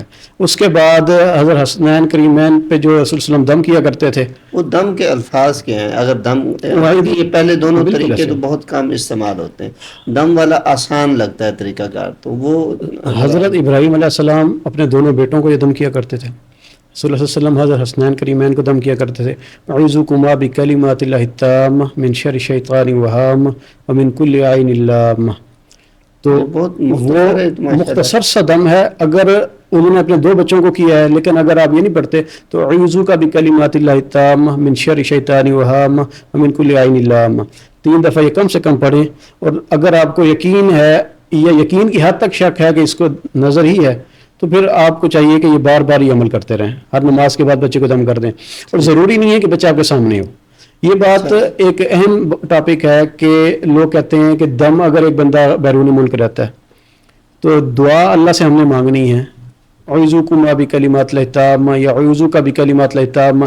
میں اللہ تعالیٰ کے مکمل تمام کلموں کے ذریعے تو میں اللہ کے ایمان میں دیتا ہوں. جی ٹھیک ہے. اب اگر آپ موجود نہیں ہیں، آپ اپنے گھر میں ہیں، لیکن میں نماز پڑھتا ہوں، نماز کے بعد آپ کو ذہن میں لا کر یا آپ کے بارے میں آپ کے مسائل ذہن میں لاتے ہوئے یہی دم کر دیتا ہوں تو بھی انشاءاللہ بیان ہی اثر کرے گا. اچھا. لیکن اگر آپ سامنے ہوں تو سب سے بہتر ہے، لیکن اگر سامنے نہیں ہیں تو انشاءاللہ اللہ سے امید کی جاتی ہے کہ بالکل اثر کرے گا. جو ہے وہ استعمال کیا جاتا ہے، فون آن کر کے مریض کے پاس ایک بندہ بیٹھ جاتا ہے تو وہ فون پہ دم کر رہا ہوتا ہے. یا آج کل دوسرا ایک سسٹم چل پڑا ہے کہ واٹس ایپ پہ ویڈیو کال جو ہے وہ کر لیتے ہیں. تو جو بات آپ کر رہے ہیں تو پھر تو ان دونوں چیزوں کی ضرورت محسوس نہیں ہوتی. بالکل ایسے ہے. ہاں بعض اوقات ایسے ہوتا ہے کہ کچھ مریض ایسے ہیں جن پہ حاضری کی کیفیت ہو جاتی ہے. حاضری سے مراد یہ ہے کہ آپ نے اذکار کیا، دم شروع کیا، دم کرتے ہی شیطان جسم کے اندر جو تھا اسے تکلیف ہونا شروع ہو گئی تو وہ اندر سے بولنا شروع ہو گیا، چیخنا چلانا شروع ہو گیا. تو اس وقت اگر آپ سامنے مریض نہ ہو تو لوائقین پریشان ہو جاتے ہیں. تو اگر اس معاملے کے اندر ویڈیو کال کر لی جاتی ہے اور معالج دیکھ لیتا ہے کہ اس کے ساتھ کیا مسائل ہیں اور وہ ساتھ دم کرتا ہے تو اس میں کوئی حرج نہیں ہے. لیکن بہتر یہی ہے کہ خود دم کیا جائے اور اگر معالج سامنے ہو تو بہتر ہے. لیکن معالج اگر سامنے ہو اور اگر ہمارے ہاں صرف سلفی صاحب میرے استاد محترم ان کے ہاں یہ عمل پایا جاتا تھا اور اب انشاءاللہ امید ہے کہ ان کے شاگرد بھی یہ عمل جاری رکھیں گے کہ خواتین کے لیے خواتین کو ٹرینڈ کیا ہوا تھا. اچھا. پاکستان بلکہ پاک و ہند میں میرا نہیں خیال کہ ابھی تک کسی اور جگہ یہ کام کیا جاتا ہو کہ خاتون مریض ہے اس میں حاضری ہو جاتی ہے یا وہ اپنے آپے سے باہر ہو جاتی ہے تو اس کو بعض اوقات پکڑنا بہت ضروری ہو جاتا ہے. تو اس کو کنٹرول کرنے کے لیے ہمارے یہاں مرد ہی ہاتھ ڈالتے ہیں. تو استاد محترم نے عمل کیا ہوا تھا کہ وہاں پہ خواتین کی تعداد مردوں سے زیادہ تھی ان کے شاگردوں کی. اچھا. جو خواتین کو ہی دم کیا کرتی تھی. تو یہ عمل اگر ہو تو سب سے بہتر ہے. اگر مجبوراً یہ عمل نہیں ہو سکتا کہ خاتون کوئی ٹرین نہیں ہے اس معاملے میں کیونکہ خواتین اکثر ڈر جاتی ہیں، زیادہ دل کی کمزور ہوتی ہیں، پھر اس کے لیے مکمل ٹائم چاہیے ہوتا ہے. اگر آپ اس فیلڈ میں آ جاتے ہیں تو میں کہتا ہوں اس فیلڈ میں انکمنگ آؤٹ گوئنگ نہیں ہے. یعنی کہ آپ نے اپنی جنگ تو لڑنی ہی لڑنی ہے، آپ نے دوسرے کی جنگ میں بھی خود کود گئے ہیں اور اس میں اگر آپ نہتے ہیں تو آپ مارے جائیں گے. تو اس کے لیے ضروری ہے اپنے اذکار پورے ہوں.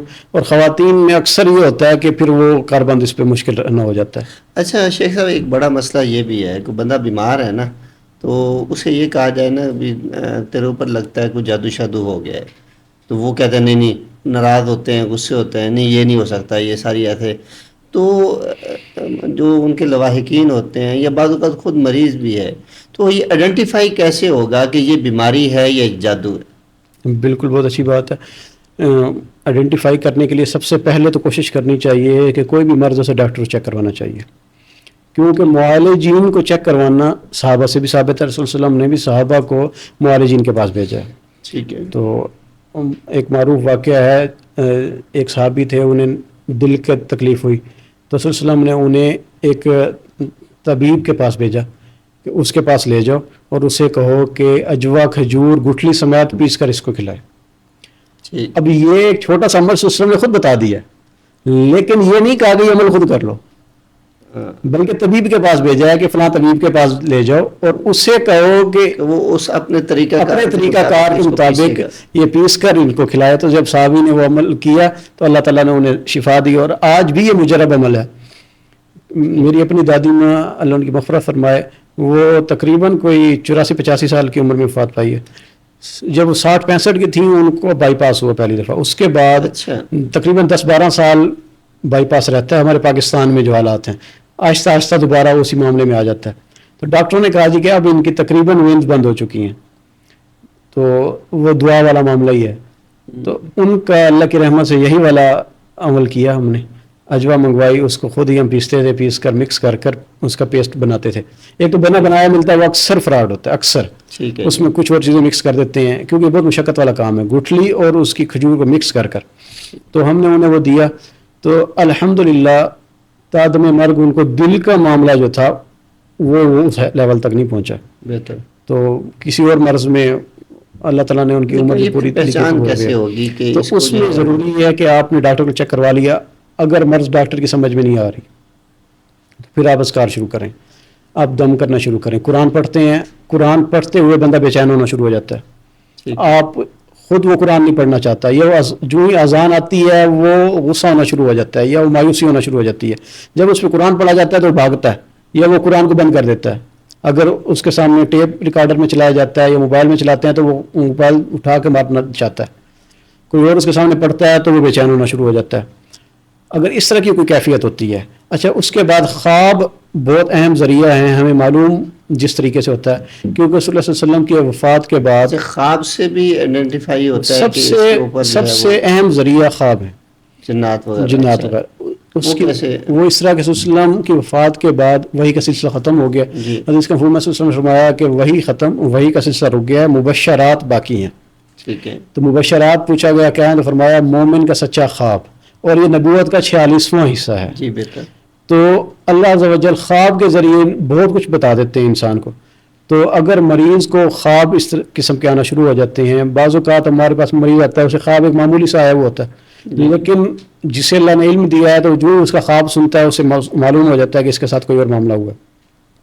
ایک چھوٹی سی مثال دیتا ہوں. اس کے خواب کی کوئی تھوڑی تصویر بتا دینا کہ کس قسم کا یہ خواب ہوتا ہے کہ جس ایک آسیب زدہ اگر مریض ہے، یا بعض اوقات مریض کو ایسا محسوس ہوگا کہ اندھیرا ہے، میں بھاگ رہا ہوں لیکن جکڑ چکا ہوں، میں اندھیرے سے نکل نہیں پا رہا، یا بھاگ رہا ہوں راستہ ختم نہیں ہو رہا، یا گندگی یا گندے پانی کے اندر ڈوب رہا ہوں میں، یا آدھا جسم ڈوب چکا ہے، یا اس کو قبرستان زیادہ نظر آتا ہے. بعض جانور پیچھے لگے ہوئے نظر آتے ہیں. بالکل ایسے ہے. جانور میں دیکھا جائے گا کہ اس کے کون سا جانور اس کے پیچھے لگا ہوا ہے. مثال کے طور پہ اگر کالی بھینس اس کے پیچھے لگی ہوئی ہے اس کا الگ ہوگا، اگر اس کے پیچھے سانپ لگا ہوا ہے اس کا الگ ہوگا، اونٹ لگا ہوا ہے اس کا الگ ہوگا، تو اس سے معلوم ہو جائے گا. اس کے بعد جوئیں اگر کوئی بندہ دیکھتا ہے تو اس کو معلوم ہوگا. اسی طرح چھپکلی اگر کوئی خواب میں دیکھتا ہے تو میں صرف خواب بتا رہا ہوں، ان کے تعبیر اس لیے نہیں بتا رہا کیونکہ بعض اوقات وہ معاملہ نہیں ہوتا، لیکن بندہ سن کر کوئی ویڈیو دیکھ کر اپنے اوپر سمجھ لیتا ہے کہ میری خواب کی یہ تعبیر ہے. تو ہمیشہ تعبیر حضرت صلی اللہ علیہ وسلم نے فرمایا، حدیث کا مفہوم ہے کہ خواب اگر اچھا خواب آتا ہے تو وہ اپنے خیر خواہ یا عالم کے علاوہ کسی کو، جس عالم سے مراد جس کو اس کی تعبیر کا علم ہے اس کے علاوہ کسی کو نہ بتاؤ. اور اگر برا خواب آیا تو کوشش کرو کہ بائیں طرف تتکار کے 3 دفعہ تتکاریں اور اس کے بعد پڑھیں اعوذ باللہ من شر الشیطان و شرہا. اس خواب کا اثر زائل ہو جائے گا انشاءاللہ، اور اسے لوگوں میں نہ بتاتے پھریں اور اس سے پریشان بھی نہ ہوں. تو اچھا خواب اس خواب کے ذریعے معلوم ہو جاتا ہے کہ اس مریض کے ساتھ یہ مسائل چل رہے ہیں. اگر مریض کو اس طرح کے خواب آنا شروع ہو جاتے ہیں، یا مریض کے ساتھ معلوم ہوتا ہے اسے رات کو خواب کے اندر آیا کہ کسی چیز نے مجھے ڈنگ مار لیا، میرے ہاتھ پہ کسی نے ڈنگ مارا، صبح اٹھتا ہے تو اس کا ہاتھ کام نہیں کر رہا. یہ بالکل حقیقت کے اندر ہو چکا ہے. آسیبی مریضوں کے اندر یہ عام ہوتا ہے بات. اور اس کے اندر بعض مریض ایسے ہوتے ہیں جو ٹانگوں سے معذور ہو جاتے ہیں. ہمارے پاس ایک مریض آیا, وہ بالکل معذور ہو گیا, چل نہیں سکتا. اس نے جب خواب بتائے تو اس سے پوچھا گیا کیا تم نے کبھی سانپ مارا ہے اپنے گھر کے اندر؟ اس نے کہا جی بالکل, چند دن پہلے ہم نے ایک سانپ مارا. اچھا. تو اب صلی اللہ علیہ وسلم نے گھر کے اندر سانپ مارنے سے منع کیا تھا. معروف واقعہ ہے کہ جب جنگ کے دوران ایک صحابی تھوڑی دیر کے لیے چھٹی لے کر گھر آئے تو گھر دروازے پر اپنی وائف کو دیکھا تو وہ سانپ انہوں نے مارا. تو ان کی وائف کہتی کہ مجھے نہیں پتا پہلے سانپ مرا یا پہلے میرا آمد فوت ہوئے. تو اسلام نے اس کے بعد منع کر دیا کہ سانپ صرف ایک سانپ ہے جس کی آنکھوں کے اوپر وہ دھاری اور وہ نشان ہے کہ وہ اگر نظر آئے تو اسے مار دینا چاہیے. سانپ سے بات یاد آئی, ہم نے ملیشیا میں دیکھا ہے, وہاں تو جنگلوں کے اندر بھی اگر سانپ نظر آ جائے تو مارنے سے قانونی طور پہ منع کیا ہوا ہے. وہ ان میں یہ ہے کہ بتایا جائے گورنمنٹ کو, ان کے بندے آتے ہیں وہ اس کی زہر والی علامات کو ختم کر کے اس کو پھر بالکل ایسے. جبکہ اسلام نے خیر منع نہیں کیا کہ اگر آپ کو جنگلی یا گھر سے باہر کوئی سانپ نظر آتا ہے تو اس کو مارنے کی اجازت دی ہے, لیکن گھر کے اندر کہا گیا کہ پہلے آواز دو کہ اگر تم ہم میں سے نہیں ہو تو یہاں سے چلے جاؤ, اور اگر وہ فوراً غائب ہو جاتا ہے چلا جاتا ہے تو پھر آپ اس کے پیچھے نہ لگیں. ہاں یہ ویسے سنت طریقہ ہے, اس کو اپلائی کرنا چاہیے. اس کے بعد پھر ہوتی ہے کہ ہم اس سے مکالمہ کرتے ہیں. اگر اس مریض نے بتا دیا کہ سانپ مارا تھا, اس کے بعد پھر اسے مکالمہ کیا کہ یار دیکھو اسے معلوم نہیں تھا, اس نے حرکت کر دی ہے, تم اب اس کی خلاصی کر دو. تو بہت دفعہ ایسے ہوتا ہے کہ یہ پیار سے مان جاتے ہیں. اچھا. اور اکثر ایسے بھی مریض ہوتے ہیں جن کو جادو نہیں ہوتا بلکہ خود ہی انسان کی اپنی سستیوں کی وجہ سے وہ کچھ کر چکا ہوتا ہے. جس طرح کہیں اصل میں منع کیا ہے بل کے اندر پیشاب کرنے سے, ان کے کوئی سوراخ میں پیشاب کرنے سے منع کیا ہے. جی جی. تو ان کا وہاں پہ بصیرہ ہوتا ہے, وہاں پہ کسی نے پیشاب کیا اس کے بعد کام خراب ہو گیا. اس طرح وسلم نے منع کیا ہے کہ رات کے وقت پانی میں داخل ہونے سے, یا بچہ اسے مغرب کے وقت فرمایا کہ گھروں میں اسے اپنا بند کر لے, رات کو پانی کے اندر داخل نہیں ہونے, کھلے پانی سے داخل ہونے سے منع کیا گیا. ویسے نہا تو سکتا ہے. وہ تو ویسے اپنے گھر میں واش روم ہے, وہ نہیں جو جس طرح نہر کا پانی ہو گیا یا وہ چل رہا ہے آپ کو پتہ ہی نہیں ہے. نائٹ سوئمنگ پول ہوتی ہے, اگر وہاں پہ روشنی کا سسٹم زیادہ ہے تو بھی کوشش کرنی چاہیے اجتناب کرنے کی.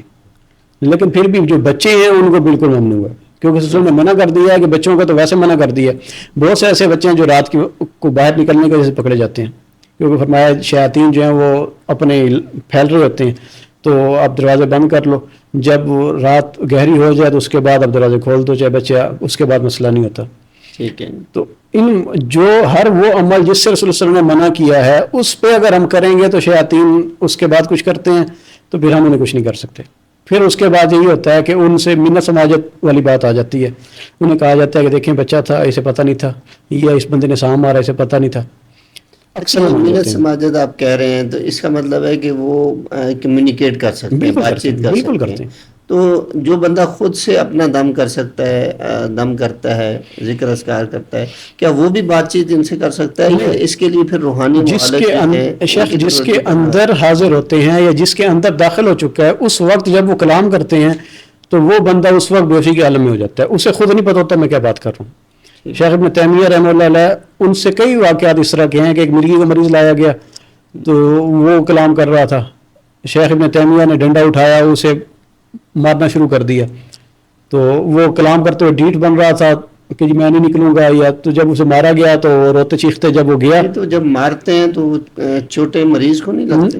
یہی بتانا چاہ رہا تھا کہ جب اسے ہوش آیا تو ان سے پوچھا, اس نے کہا مجھے کہاں لائے ہو بھائی, یہاں پہ شیخ کے پاس کیا کرنے لائے ہو؟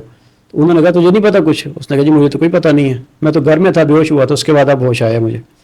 لیکن ہماری کوشش ہوتی ہے بلکہ حتی الوسع کہ یہ والا عمل کی نوبت ہی نہ آنے دی جائے. ہاں, اگر تو خدا نہ خواستہ اس کے اندر جنات نہ ہو تو پھر پینٹک وہ کھا لے گا. نہیں وہ تو خیر معلوم ہو جاتا ہے. اچھا وہ معلوم, کیونکہ جب حاضری ہوتی ہے تو ہاں اگر کوئی بندہ نوسیکھیا ہے تو الگ بات ہے, جیسے اس بات کا علم نہیں ہے تو اس لیے معالج اگر تو خود دم حاضری والی کیفیت ہو ہی گئی ہے تو کم سے کم اس کے پاس لے جائیں جس سے کم علم تو ہو اس بارے میں.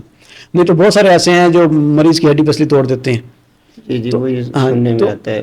بہرحال ہماری کوشش یہی ہوتی ہے اور کوشش یہی کرنی چاہیے کہ حاضری ہو بھی جائے تو مریض پہ ہاتھ نہیں اٹھانا چاہیے, جتنا ہو سکے اسے آپس میں کلام کر کے مکالمہ کر کے اسے حل کرنا چاہیے. لیکن اگر آپ گھر میں دم کر رہے ہیں اور شیاطین حاضر ہو گئے ہیں یا بولنا شروع کر دیا, کلام شروع کر دیا, تو آپ اللہ کا کلام جاری رکھیں, ان سے کلام نہ کریں, کیونکہ ان کی حت الوسع ان کی کوشش ہوتی ہے کہ ہم اس سے اللہ کے کلام سے چھڑوا کر باتوں میں لگا دیں. جب آپ باتوں میں لگ جائیں گے تو قرآن پاک کا جو اثر ان پر ہو رہا تھا وہ ختم ہو جائے گا. اچھا. اس کے بعد وہ آپ کو جھوٹ بولیں گے, جو کریں گے مریض سے جائیں گے نہیں. تو آپ نے کلام ان سے نہیں کرنا, قرآن پڑھنا شروع کر دینا. قرآن پڑھتے رہیں, انشاءاللہ اللہ کے رحمت سے خود ہی جان چھوڑ جائیں گے. خود ہی چلے جائیں. لیکن شرط پھر بھی وہی ہے کہ اپنے اذکار آپ نے نہیں چھوڑنے.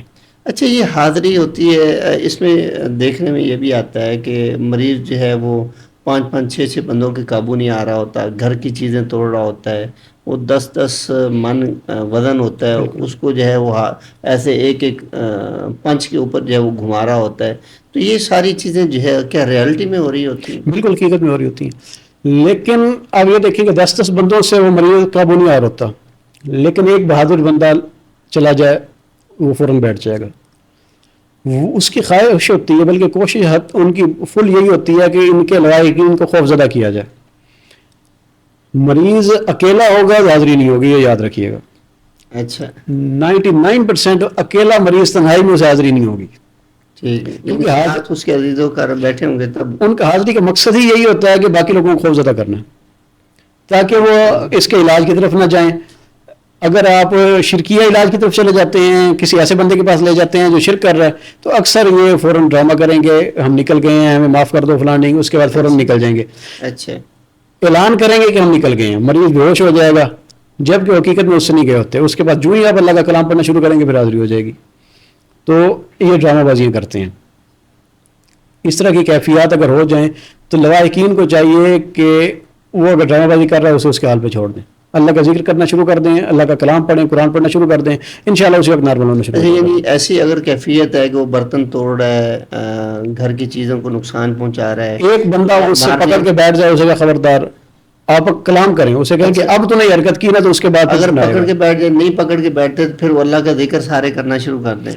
شیخ محترم, جب وہ دیکھتا ہے کہ یہ سب ڈر رہے ہیں تو آپ ذکر بھی کرتے رہیں گے تو آپ خوف زدہ ہیں, آپ دل سے دیکھیں نا, اللہ صلی اللہ علیہ وسلم نے فرمایا کہ اللہ تعالیٰ غافل دل کی دعا قبول نہیں کرتا. آپ ہیں گے غافل, آپ کو یقین ہی نہیں ہے, آپ کو پتہ ہی نہیں میں کیا مانگ رہا ہوں. تو جب آپ کو پتہ ہی نہیں ہے تو آپ قرآن بھی تو غلط پڑھیں گے, آپ کو پتہ ہی نہیں ہے کہ میں کیا پڑھ رہا ہوں. آپ یاد رکھیے, جو دعا دل جس کا ترجمہ آپ کو نہیں معلوم وہ آپ لاکھ دفعہ کر لیں, اور جس کا ترجمہ پتہ ہے, جو آپ کو پتہ ہے میں کیا مانگ رہا ہوں, وہ ایک دفعہ اتنا اس سے زیادہ اثر کر جاتی ہے جو وظیفے آپ لاکھ دفعہ کرتے ہیں. لا الہ الا انت سبحانک انی کنت من الظالمین کروڑوں دفعہ پڑھتے جائیں. صلی اللہ علیہ وسلم نے فرمایا ہے, اس لیے ضرور اثر کرے گی انشاءاللہ. حدیث کو رسول صلی اللہ علیہ وسلم نے فرمایا کہ قیامت تک جو مسلمان پڑھے گا اسے اللہ تعالیٰ ہر پریشانی سے نجات دیں گے. لیکن اگر آپ کو پتہ ہوگا میں کیا پڑھ رہا ہوں تو وہ بار بار وظائف کی جگہ ایک ہی دفعہ کافی ہو جائے گا انشاءاللہ. کیونکہ آپ دیکھیں کہ کیا حضرت یونس علیہ السلام نے لاکھوں دفعہ یہ دعا پڑھی تھی, ایک ہی دفعہ پڑھی, ایک دفعہ یا چند دفعہ پڑھی ہوگی, اللہ تعالیٰ نے انہیں نجات دے دی. حضرت زکریا علیہ السلام نے کیا لاکھوں دفعہ کے چلے کیے تھے اپنی اولاد مانگنے کے لیے. امام جعفر صادق رحمہ اللہ سے بھی ایک جو ہے وہ روایت ملتی ہے, وہ کہتے ہیں کہ مجھے نہیں معلوم کہ جس کو یہ آیت کریمہ یاد ہے اور پھر اسے نجات نہیں مل رہی, یعنی اس طرح کے مفہوم کے ساتھ ممکن ہی نہیں ہے. لیکن بات وہی آ جاتی ہے کہ اگر آپ کو پتہ ہی نہیں ہے کہ میں کیا پڑھ رہا ہوں تو پھر اس کا اثر بہت مشکل ہو جاتا ہے. اثر پھر بھی ہوگا کیونکہ اللہ کا کلام پڑھ رہے ہیں, لیکن اس کی آپ یہ سمجھ لیں کہ جو اثر لاکھوں دفعہ پڑھنے اور سال کے بعد ہونا ہے. اچھا, اس میں ایک اور چیز کلیئر کر دیں کہ یہ حاضری جو ہوتی ہے, کیا یہ روحانی معالج خود اپنی مرضی سے بھی حاضری کروا سکتا ہے, جنوں کو لائن حاضر کر سکتا ہے؟ 2 طریقے ہیں. ایک تو جو رقیہ کرتے ہیں شرعی دم کرتے ہیں, یعنی کہ صرف قرآن اور رسول صلی اللہ علیہ وسلم کی احادیث سے ثابت دعاؤں سے کرتے ہیں, اور اس کے بعد وہ مجربات جن میں شرک نہیں پایا جاتا ان سے اگر کرتے ہیں تو اسے اندازہ ہو گیا کہ مریض کے اندر ہی موجود ہے اور وہ بار بار دم کر رہا ہے لیکن وہ حرکت نہیں ختم کر رہا, تو پھر وہ اگر اسے تجربہ ہے تو بالکل حاضر کر سکتا ہے.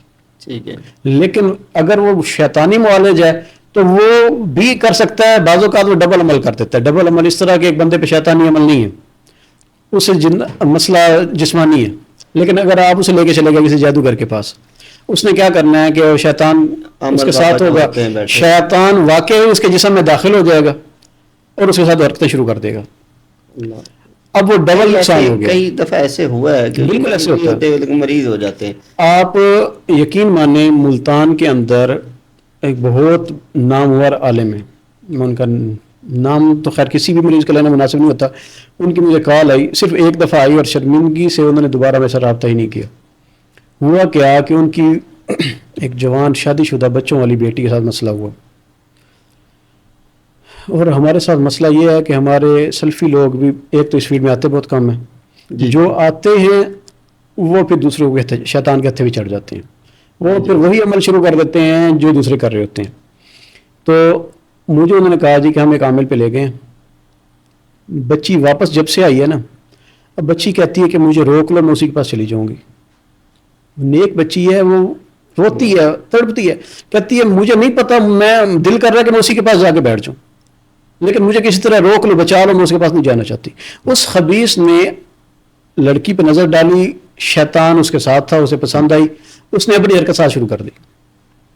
اور یہ ایک واقعہ نہیں ہے اس طرح یہ پھر اسی لیے احمد بابو جو ہوتے ہیں ان کے ساتھ یہ معاملات ہوتے ہیں کہ مریض آئے دن ان کے سکینڈل جو ہے وہ سامنے. بالکل ایسے. ہمارا اصل مسئلہ ہی یہی ہے کہ سچا اور سچا سودا جو ہمارے پاس ہے ہم اسے لے کے بیٹھے ہیں, لیکن ہمیں لوگوں کے سامنے پیش کرنا نہیں آتا, اور وہ اپنا جھوٹا سودا لے کے بیٹھتے ہیں اور بیچ کے لوگوں کا ایمان بھی ضائع کر رہے ہیں. جو کرنے والے ہیں ان کو اونچی آواز سے دم کرنا چاہیے یا مدھم آواز سے؟ شیخ محترم, اگر تو اس وقت وہ دم کر رہا ہے تو بہتر یہ ہے کہ اونچی آواز سے دم کرے, اتنی اونچی آواز سے کم کہ خود کو بھی آواز آئے اور ساتھ والے بیٹھے ہوئے کو بھی آواز آئے. لیکن بعض اوقات ہوتا ہے کہ دم کرنے کے بعد اگر اسے بعض اوقات کلام کرنا پڑ جاتا ہے تو وہ تو ویسے ہی اونچی آواز سے کرے گا. تو سب سے بہتر عمل یہی ہے کہ اونچی آواز سے اللہ کا ذکر کرے. اگر قرآن پڑھ رہا ہے تو بھی اونچی آواز سے کرے, اونچا زیادہ اونچا اتنا شور بھی نہ کرے, لیکن کم سے کم اتنا ہو کہ اس کو اس کی اپنی آواز خود تک آئے. مختصر کر رہا ہوں, بعض اوقات یہ کہ قرآنی آیات سے دم کیا جا رہا ہے, کئی دفعہ ایسے دیکھنے کو ملا ہے جو بالخصوص قرآن کو یاد رکھے ہوئے حافظ ہے یا اس نے مصنوع اذکار سنے ہوئے ہیں, اچھی طرح واقف ہے, وہ جب سن رہا ہوتا ہے نا تو وہ قرآن پاک سے ہی دم کر رہا ہوتا ہے, لیکن آیات کو پڑھتے ہوئے درمیان میں کوئی نہ کوئی حرف یا لفظ جو ہے وہ ایڈ کر جاتا ہے جو کہ قرآن کی آیت کا حصہ نہیں ہوتا. تو اس حوالے سے جو ہے وہ بدلائیے. شیخ محترم, جادو میں یہی چیز ہے. میں آپ سے عرض کروں کہ ہمارے یہاں نا ایک پورا موضوع ہے کہ نوری علم کیا ہے اور قرآن سے کیا ثابت ہے. ہمارے مروجہ نوری علم کیا واقعی قرآن ہے یا دعائیں ہیں؟ تو جو ہمارے ہاں نوری علم کے نام پہ اکثر لوگ یہ حرکت کر جاتے ہیں, بظاہر ایسے معلوم ہوگا کہ یہ قرآن ہے. تو اس کی ایک میں مثال دیتا ہوں جس کا میں نہیں شاہد ہوں. ہماری مسجد ہے, اس کے اندر مغرب کے بعد قاری صاحب کو ایک بچے نے ایک بٹوا لا کے دیا کہ یہ کسی کا گرا ہوا رہ گیا. قاری صاحب کو میں نے کہا جی کہ اس میں کھولیں, شاید کسی کا شناختی کارڈ ہو تو نمازی کو پہچان کے واپس کر دیں گے. اس کے اندر اس کے باقی چیزوں کے ساتھ ساتھ ایک تعویذ تھا. آپ یقین نہیں کریں گے, تعویذ جب میں کھولا اس میں بظاہر عربی لکھی ہوئی تھی, عربی تھی نہیں, فارسی یا مختلف اس طرح کی چیزیں تھیں, لکھا اس طرح کا ہوا تھا جیسے عربی ہو. تو اینڈ کے اندر اس نے لکھا بحق, جس طرح وسیلہ دیا جاتا ہے نا, تو حضرت سلیمان علیہ السلام کا نعوذ باللہ بعض اوقات قسمیں اٹھواتے ہیں, تو اس طرح وسیلہ دیا ہوا تھا. بحق لکھ کے آگے لکھتا ہے وَنُنَزِّلُ مِنَ الْقُرْآنِ إِلَّا خَسَارًا, نعوذ باللہ ثم نعوذ باللہ. آیت کو ہی تبدیل کر کے نعوذ باللہ قرآن میں اللہ تعالیٰ فرماتے ہیں کہ ہم نے قرآن کو نازل کیا, اس میں شفا ہے اور رحمت ہے مومنوں کے لیے, اور ظالموں کے لیے اس میں خسارہ ہے. وَنَزِّلُ مِنَ الْقُرْآنِ مَا هُوَ شِفَاءٌ وَرَحْمَةٌ لِّلْمُؤْمِنِينَ وَلَا يَزِيدُ الظَّالِمِينَ إِلَّا خَسَارًا. ظالم اگر ظلم بھی کرے گا, قرآن پڑھے گا تو وہ اس کے خسارے میں ہی اضافہ کرے گا, ظلم میں اضافہ کرے گا. وہ خبیث لکھتا ہے وَنَزِّلُ مِنَ الْقُرْآنِ إِلَّا خَسَارًا, ہم نے قرآن نعوذ باللہ ثم نعوذ باللہ قرآن نازل ہی خسارے کے لیے کیا, نعوذ باللہ قرآن نازل کیا مگر خسارے کے لیے. جب وہ یہ لفظ لکھ دے گا تو شیطان اس کا کام کرنے کے لیے فوراً دوڑے گا. اس نے اس کو کفر کی عطا گہرائیوں میں پہنچا دیا, اب اس کو ضرورت ہی نہیں ہے اس سے باقی کام کروانے کی یا اس سے کوئی وعد وعید لینے کی. صحیح تو بات. جو ہی اس طرح کے معالجین کے پاس لوگ جاتے ہیں, بظاہر ایسا لگتا ہے کہ نوری ہے, جبکہ حقیقت میں وہ خبیث شرک کر رہا ہوتا ہے. اور جو ہی وہ یہ کہتا ہے, لوگ کہتے ہیں جی کہ دیکھیں جی مولویوں کے پاس جاؤ, اثر نہیں ہوتا, اثر انہیں کے پاس جا کے ہوتا ہے. وہ اس لیے ہوتا ہے کہ وہ یہ خواستیں کر رہے ہوتے ہیں. اسی لیے تعویذ جب آپ لیتے ہیں تو اس کے اوپر لکھا ہوا پڑھتے ہیں اور آپ کو محسوس ہوتا ہے کہ یہ قرآن ہے, تو کسی عالم سے پوچھ لیں واقعی یہ قرآن ہے, اگر آپ خود نہیں پڑھے ہوئے تو یا چیک کر لیں یا اس کو کراس چیک کروا لیں. تو اور سب سے اہم بات تو یہ ہے کہ تعویذ سے ویسے رسول صلی اللہ علیہ وسلم نے منع کر دیا. ہاں جی, ہاں جی. اچھا یہ بالکل یہ بھی چلتا ہے کہ دم کروانے گئے اس نے دم کیا بھیج دیا. بعض اوقات یہ ہوتا ہے کہ دم بھی کرتا ہے تعویذ بھی دے دیتا ہے, اور بعض اوقات یہ بھی ہوتا ہے کہ صرف تعویذ دے دیتا ہے دم نہیں کرتا وہ. تعویذ اصل میں صلی اللہ علیہ وسلم نے تو منع کیا ہے تعویذ سے, لیکن وہ تعویذ وہ ہے کہ فرمایا کہ تمیمہ کا ذکر ہے کہ جس نے تمیمہ لٹکایا اللہ تعالیٰ اسے اسی کے سپرد کر دیتے ہیں, وہ قلع الہی کا الفاظ ہیں. جی جی بالکل. تو دوسرے میں الفاظ ہیں کہ جس نے من تعلق تمیمتن فقط اشرک, جس نے تمیمہ لٹکایا اس نے شرک کیا. علماء نے قرآنی تعویذ کے بارے میں بھی یہ ممانعت کی ہے کہ قرآن دو وجوہات ہیں, ایک تو قرآن پڑھنے کے لیے آیا, لٹکانے کے لیے نہیں آیا. دوسرا جب آپ کسی کو تعویذ دیتے ہیں تو اس کو نہیں معلوم کہ یہ کیا لکھا ہوا ہے, اس کا عقیدہ یہ بن جاتا ہے کہ جب تک یہ میرے ساتھ ہے تب تک میں محفوظ ہوں. اس کے کئی ہمارے سامنے جو ہیں لوگوں کے ہم نے خود تجربات کیے ہیں. تیسری اہم بات یہ ہے کہ قرآن, بعض لوگ ایسے آتے ہیں قرآن لکھا ہوا ہے اس نے اپنے ساتھ لٹکا لیا ہے, حالت جنابت میں قرآن کو چھونا منع ہے, اور یہ اللہ کے بندے قرآن گلے میں لٹکا کر مکمل پلیت ہوئے پھر رہے ہوتے ہیں اگر حقیقت میں قرآن ہے. اور اگر قرآن نہیں ہے تو پھر آپ وہ الفاظ دیکھیں گے تو یقیناً وہ شرک والے الفاظ ہوں گے. اس لیے اللہ کے نبی صلی اللہ علیہ وسلم نے تمیمہ سے بالکل منع کر دیا. بعض علماء اس کی ذرا سی اجازت دیتے ہیں کہ اگر کوئی ذکر آپ کو یاد نہیں ہے, آپ دعا بسم اللہ الذی یضر مع اسمہ دیتے ہیں کہ عمر والی انہوں نے اپنا تعویذ لکھ کے بھیجا تھا تو دریا جو ہے وہ بہنا شروع ہو گیا تھا. حالانکہ وہ بھی روایت درست نہیں ہے بعض علماء کے نزدیک, تو ضعیف روایت ہے, لیکن اگر آپ اسے بھی لے لیں, لیکن وہ حوالہ یہی دیتے ہیں, اس سے بھی لے لیں تو وہ تعویذ تھوڑی تھا, وہ ایک کلام کیا گیا تھا. نیل کو حضرت عمر نے جو روایت ہے اس میں کہا گیا کہ دریا نیل کو حضرت عمر نے مخاطب کیا کہ اگر تو اللہ کے حکم سے چلتا ہے تو بہتر ہے, تو اگر اللہ کے حکم سے نہیں چلتا تو پھر ہمیں تیری ضرورت بھی نہیں ہے, ہمیں اللہ تعالیٰ پانی دے دیں گے. تو لیکن اب یہ روایت کیسی ہے یہ علماء اس معاملے میں زیادہ بہتر جانتے ہیں. تو تعویذ ہمارے ہاں جو مروجہ تعویذ ہیں اس کے اندر آپ دیکھیں گے آپ کو قرآن کہیں نہیں ملے گا. جو علماء بیٹھے ہیں اور تعویذ دے رہے ہیں وہ بھی قرآن نہیں لکھتے. شیخ صاحب آخری ہم گفتگو کو اختتام کی طرف لے جاتے ہیں. آخری بات یہ پوچھنا چاہوں گا کہ بندہ ذکر و اذکار بھی کر رہا ہے مسلسل, کئی دنوں سے ذکر و اذکار کرتا چلا جا رہا ہے, یا وہ کسی سے جو ہے وہ علاج بھی کروا رہا ہے, وہ اس کے اوپر مسلسل دم کرتے ہیں تو لیکن افاقہ نہیں ہو رہا, تو اس صورت میں جو ہے وہ کیا کرنا چاہیے؟ بہت اچھا سوال کیا آپ نے. سب سے پہلے تو بندہ ذکر کر رہا ہے تو جسمانی علاج پہلے چیک کروائے, ڈاکٹر کے پاس چیک کروائے, اور ڈاکٹر کے ساتھ ساتھ وہ اللہ سے دعا مانگتا رہے. دوسری بات, اللہ صلی اللہ علیہ وسلم نے فرمایا کہ اللہ تعالیٰ غافل دل کی فریاد نہیں سنتے. تو یہ بات ہم ہمیشہ ذہن میں رکھیں, جب بھی اللہ سے مانگیں چاہے مسنون اذکار کریں آپ کو پتہ ہو کہ میں اللہ سے کیا مانگ رہا ہوں. اگر یہ ہو اس طرح کریں گے تو انشاءاللہ بہت جلدی افاقہ ہوگا. اس کے بعد دیکھیں کہ میں مانگ کیا رہا ہوں, پڑھ کیا رہا ہوں, کیا واقعی مسنون اذکار ہیں یا میں کوئی شرکی اذکار تو نہیں کر رہا.